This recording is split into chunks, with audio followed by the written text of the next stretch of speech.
اللهم صل على سيدنا محمد يا رب صل وسلم دائما ابدا على حبيبي. ہمارے ایک نئی قسم کی ایکٹیویٹیز ہوتی ہیں. ربیع الاول میں الگ قسم کے مسلمان بنے ہوتے ہیں ہم لوگ, ٹھیک ہے نا.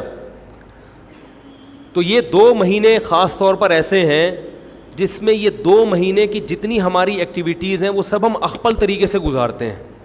جس طرح اللہ اس کے رسول نے بتایا اس طرح سے نہیں گزارتے. اسلام میں کسی کی یوم ولادت یا یوم شہادت یا یوم وفات اس کو کوئی اہمیت نہیں دی گئی ہے. اگر دی گئی ہوتی تو سب سے پہلے محمد صلی اللہ علیہ وسلم کا یوم وفات کا دن ایسا تھا کہ اس پہ ہمیں غم منانے کا حکم دیا جاتا, اور یوم ولادت ایسی تھی جس پہ ہمیں خوشی منانے کا حکم دیا جاتا. کہیں بھی نہیں ملتا ہمیں. بعض حضرات یہ کہتے ہیں کہ آپ صلی اللہ علیہ وسلم کو خواب آیا تھا جس میں بتایا گیا کہ آپ کے نواسے حضرت حسین جو جنت کے سرداروں کے جنت کے نوجوانوں کے سردار ہیں ان کو آپ کی امت شہید کرے گی. تو آپ بلک بلک کے رونے لگے. اس سے بعض لوگ استدلال کرتے ہیں دیکھو غم حسین میں رونا چاہیے. تو یاد رکھو نبی صلی اللہ علیہ وسلم کو جب اطلاع ملی آپ کو غم ہوا آپ روئے. تو جب بھی کوئی غم کسی کو پہنچتا ہے اس کی آنکھوں سے آنسو نکلنا یہ نیچرل ہے. تو ایسی خبر کو سن کے آپ کو رونا آ جائے تو یہ سنت ہے, اس میں کوئی حرج نہیں ہے. لیکن کیا ہر سال نبی صلی اللہ علیہ وسلم جس دن یہ خواب آیا تھا تو اگلے سال اسی تاریخ میں دوبارہ روئے پھر اسی تاریخ میں دوبارہ روئے؟ بھائی جب غم کی خبر ملی تو روئے آپ صلی اللہ علیہ وسلم. حضرت جعفر طیار آپ کے چچا زاد بھائی, ان کی شہادت کی آپ کو اطلاع ملی تو بھی آپ کے آنکھوں سے آنسو جاری ہوئے. تو کیا اب حضرت جعفر کے غم میں رونا بھی سنت ہوگا؟ بولو نا بھائی. اگر آپ صلی اللہ علیہ وسلم حضرت عثمان کے دور میں زندہ ہوتے اور اس طرح بے دردی سے حضرت عثمان کو شہید کیا جاتا تو کیا آپ نہ روتے ہیں بھائی؟ تو پھر حضرت عثمان کی یوم شہادت پہ رونا بھی کیا ہے؟ سنت ہونا چاہیے نا. حضرت عثمان کی شہادت کی نبی کو اطلاع ملی تھی, وہ جھوٹی افواہ تھی. صلح حدیبیہ کے موقع پر آپ صلی اللہ علیہ وسلم نے حضرت عثمان کو قاصد بنا کے بھیجا. اطلاع ملی کہ ان کو شہید کر دیا. آپ ایسا درد اور ایسا غضبناک ہوئے کہ آپ نے 1400 صحابہ سے موت پر بیعت کی. تو جب آپ کو سچی مچی کی اطلاع ملتی کہ واقعی ابھی تو افواہ تھی, یقین نہیں تھا, جب آپ صلی اللہ علیہ وسلم کو حقیقت میں اطلاع ملتی کہ آپ شہید ہو گئے تو کیا آپ نہ روتے؟ آپ صلی اللہ علیہ وسلم کو اپنی نواسی آپ کی گود میں تھی, اس کا انتقال ہوا, آپ کی آنکھوں سے آنسو جاری ہوئے. صحابہ نے کہا یا رسول اللہ آپ تو ہمیں صبر کی تلقین کرتے ہیں, آج آپ رو رہے ہیں. تو فرمائیے اللہ کی رحمت ہے, یہ تو اللہ کی رحمت ہے بھائی, اولاد ہے میری. تو کیا جب حضرت وہ جو آپ صلی اللہ علیہ وسلم کی نواسی کا انتقال کی تاریخ آئے گی تو ہم سب روئیں گے بیٹھ کے؟ بولو نا بھائی. تو کہاں کی کہاں لگا دیتے ہیں. دیکھو ہر بدعت کو جائز کرنے کے لیے نا کچھ دلیل ہر ایک کو مل جاتی ہے.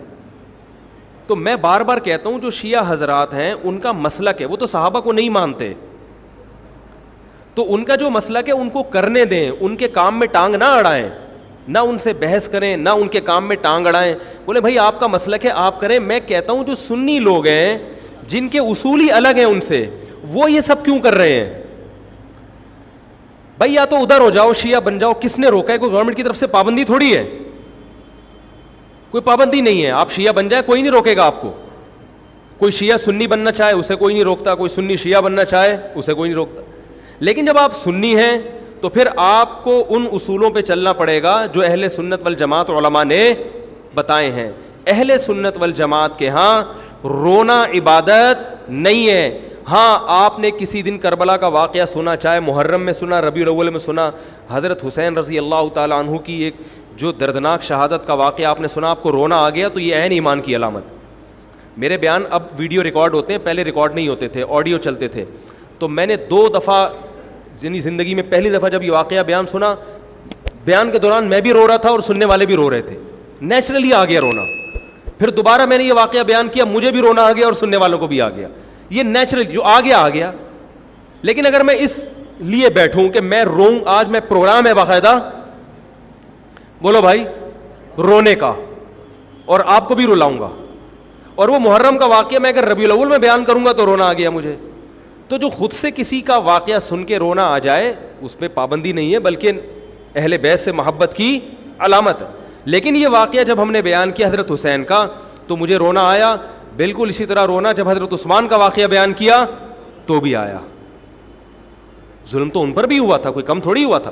بلکہ مجھے یاد ہے جب میں نے پہلی دفعہ نبی صلی اللہ علیہ وسلم کی سیرت پڑھی, بالکل چھوٹا بچہ تھا میں اس وقت, میری عمر 9 یا 10 سال ہوگی, اور وہ آپ صلی اللہ علیہ وسلم کی وفات کا واقعہ لکھا تھا.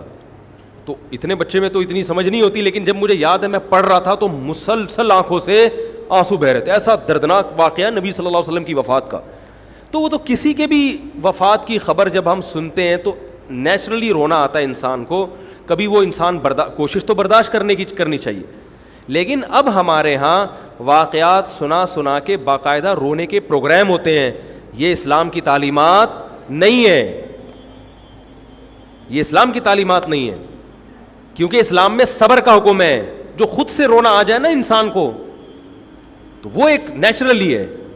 اور کربلا کا واقعہ صرف اس نیت سے بیان کرنا کہ تاکہ میں بھی روؤں آپ بھی رو, یہ غلط ہے. یہ اہل سنت والجماعت کے ہاں یہ اسلامی تعلیمات کے منافی ہے. سمجھ میں آ رہی ہے بات کہ نہیں آ رہی؟ اور کسی مخصوص دن کے ساتھ تو ویسے بھی خاص نہیں ہے یہ. اور ویسے بھی شریعت میں صحیح بخاری مسلم کی حدیث ہے, آپ صلی اللہ علیہ وسلم نے نوحہ کرنے والی عورتوں پہ لعنت, نیاحہ کہتے ہیں چیخنا چلانا. آپ کو پتہ ہے زمانے جاہلیت میں جب کسی کی میت ہوتی تھی تو باقاعدہ پیسے دے کے عورتوں کو رلوایا جاتا تھا, پیسے دے کے. آج بھی بہت جگہوں پہ یہ ہو رہا ہے, پیسے دے کے رلوایا جاتا ہے. تو نبی نے تو ان عورتوں پہ لعنت کی ہے جو فری میں روتی ہیں, پیسے دے کے نہیں, جو فری میں میت پہ روتی ہیں. اور چیخ چلا کے رونا تو ویسے ہی حرام ہے اسلام میں. میت پہ جب بھی نبی صلی اللہ علیہ وسلم روئے ہیں آپ کی آنکھوں سے آنسو, بس چیخ چلا کے نہیں روئے ہیں. حضرت جعفر طیار بھی تو اہل بیت میں سے تھے. جب شہید ہوتے ہیں آپ کی 4 جوان بیویاں بیوہ ہوتے ہیں, چھوٹے چھوٹے بچے یتیم ہو جاتے ہیں, تو ان کی بیویاں جب روتی ہیں تو گھر سے باہر آواز آتی ہے. آپ نے پہلی دفعہ سمجھایا جا کے کہ ان سے بولو اپنی آوازوں کو پس کرو. جب دوبارہ تو آپ نے فرمایا منہ پہ خاک پھینک دو جا کے. حالانکہ ان کا جو رشتہ حضرت جعفر طیار سے تھا وہ ہمارا نہیں ہے, ہم تو بہت دور کے ہیں. اہل بیت سے جو جتنا ان کی بیویوں کا رشتہ ہے اتنا تو ہمارا نہیں ہے نا. ان کو چیخ کے رونے کی اجازت نہیں دی. اور آج ہمارے یہاں کیسے ہوتا ہے, ہا ہو چیخ رہے ہیں, پیٹ رہے ہیں. گریبان چاک کرنا اسلام میں حرام ہے روتے ہوئے. گریبان چاک کرنا اس پہ لعنت ہے نبی صلی اللہ علیہ وسلم کی. تو آج گریبان بھی چاک ہو رہا ہے, رو بھی رہے ہیں, پیٹ بھی رہے ہیں. تو بھائی وہ شیعہ حضرات کا ایک مسلک ہے, ان کی رائے ہے, ان کو ان کی رائے پہ چلنے دو. آپ جو اہل سنت والجماعت کو فالو کرتے ہو تو یا تو ادھر ہو جاؤ یا ادھر ہو جاؤ, درمیان میلہ لٹکو. درمیانی آدمی کہیں کبھی نہیں ہوتا. درمیان کی جو جنس ہے وہ کہیں کی ہوتی ہے. وہ بیچارہ نہ مرد سے شادی کر سکتا ہے نہ عورت سے. وہ کہتا ہے یا اللہ اگر مجھے آپشن دیتا یا تو ادھر کر دیتا, یا وہ تو ایک اللہ نے آزمائش بنا دی اس کو بیچارے کو, وہ آزمائش ہے, اسی آزمائش پہ اس کو قیامت کے دن اجر ملے گا. لیکن اپنے اختیار سے انسان بیچ کا بننے کی کوشش کرے یہ ٹھیک نہیں ہوتا. اپنے اختیار سے یا تو شیعہ بن جاؤ یا پورے سنی بن جاؤ. تو اہل سنت حدیث کی کتابوں کو فالو کرتے ہیں, اور جو ہماری بخاری مسلم ہے شیعہ حضرات نہیں مانتے ان کتابوں کو, وہ نہیں فالو کرتے ان کو. تو ہم تو ان کو فالو کرتے ہیں. اگر آپ کہتے ہو میں نہیں مانتا ان حدیثوں کو تو پھر بہت ساری چیزیں اور بھی ہیں وہ بھی چھوڑ دو. پھر آپ سمجھ میں آ رہی ہے بات, پھر وہ بھی چھوڑ دو. تو ہم تو ان کتابوں کو فالو کرتے ہیں. ہمارے نبی صلی اللہ علیہ وسلم کے حکام ہیں, میت پہ رونا پیٹنا منع. جب حضرت حسین رضی اللہ تعالی عنہ کا قتل ہوا ہے کربلا میں, اور یقیناً یہ بہت بڑا بدترین ظلم تھا تاریخ کا, تو حضرت جو آپ کے اہل بیت جو باقی بچ گئے تھے ان کا کیا ری ایکشن تھا, جو صحیح اسناد سے جو چیزیں ثابت ہیں ان کا کیا ری ایکٹ تھا. کیا امام زین العابدین نے اس طرح سے نوحے کیے تھے کہ آپ نے سینوں کو پیٹا تھا؟ انہوں نے صبر کیا تھا انہوں نے. اور یہی اہل بیت کی شان تھی. تبھی تو قرآن کے الفاظ کیا ہیں کہ نیکی صرف یہ نہیں ادھر ادھر منہ کر کے نمازیں پڑھ لو, بلکہ والصابرین فی البأساء, جو پریشانیوں کے وقت کیا کرتے ہیں؟ صبر. تو ہماری نظر میں حضرت حسین کا قتل بھی ایک بہت بڑی ٹینشن, بہت بڑی پریشانی, مگر اس پر ہمیں صبر کا حکم ہے. اگر ہمارے اندر انتقام کی طاقت ہوتی تو انتقام لے لیتے ہم.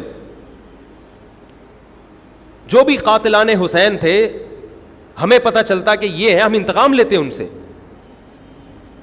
اگر انتقام نہیں لے, وہ تو چلے گئے دنیا سے اپنے ٹھکانوں کو, جو جس نے جہنم رسید ہونا تھا وہ تو جہنم رسید ہو چکا ہے. اور اللہ نے حضرت حسین رضی اللہ تعالیٰ عنہ کو شہادت کی برکت سے جنت کے جوانوں کا سردار بنا دیا ہے. تو جس کا جو ٹھکانہ تھا, جس ملعون نے جہاں جانا تھا وہ چلا گیا.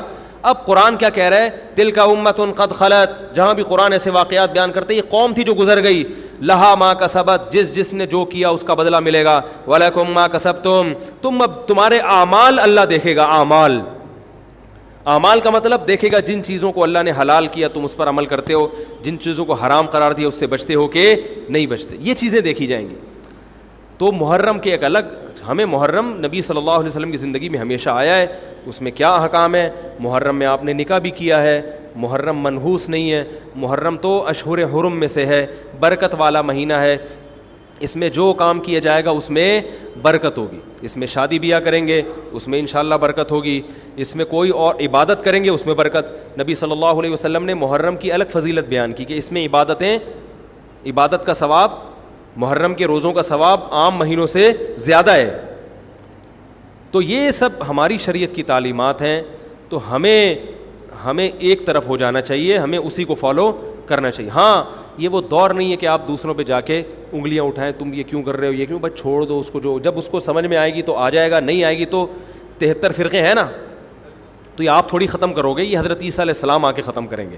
تو جو کام عیسیٰ علیہ السلام کا ہے وہ خود کرنے کی کوشش, بولو بھائی, مت کرو. تو فرقواریت کا یہ طریقہ ختم کرنے کا نہیں ہے کہ آپ جا کے ان کو چھیڑیں, تنگ کریں. بھائی یہ بہت عرصے سے چلے آ رہے ہیں, چلتے رہیں گے. جو صحیح ہوگا اس کو حضرت عیسیٰ علیہ السلام نافذ کر دیں گے, جو غلط کو ڈیلیٹ کر دیں گے خود ہی. اگر ہم غلط ہوئے تو حضرت عیسیٰ علیہ السلام سب سے پہلے ہماری گردنیں اڑا کے ہمیں ڈیلیٹ کر دیں گے, ٹھیک ہے نا. اگر وہ غلط ہوئے تو ان کو ختم کر دیں گے.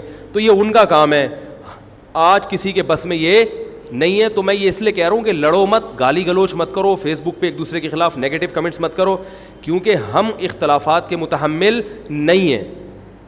ہمیں بہرحال قومی سطح پہ ایک ہی بن کے رہنا ہے. پاکستان کے مقابلے میں جو ہمارے دشمن ہیں ان کے مقابلے میں ہمیں ایک بن کے رہنا. جہاں تک مذہب کا تعلق ہے, بھائی آپ کا مسلک اجازت دیتا ہے آپ کریں, ہمارا مسلک ہمیں اس کی اجازت, ہمارا مسلک ہمیں ماتم دیکھنے کی بھی اجازت نہیں دیتا. سمجھ میں آ رہی ہے بات؟ ہمیں دیکھنے کی بھی اجازت نہیں, ہم دیکھیں گے بھی نہیں. آپ کا مسلک ہے آپ کریں. تو لڑنا بھڑنا نہیں ہے. میں صرف یہ کہہ رہا ہوں کہ ایک طرف ہو جاؤ, یا ادھر یا بولو بھائی ادھر ہو جاؤ.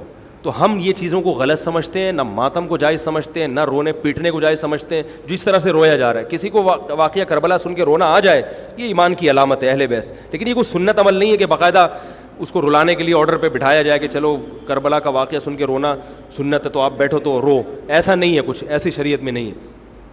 اللہ تعالیٰ سے دعا ہے کہ اللہ تعالیٰ ہمیں اہل سنت والجماعت میں اگر ہم ہیں تو حقیقی معنوں میں اس میں داخل کر لے, اور پھر اسی کو فالو کرنے کی توفیق عطا فرمائے, اور ملک کو بدامنی سے محفوظ فرمائے. سبحانک اللہم و بحمدک, نشہد ان لا الہ الا انت, نستغفرک و نتوب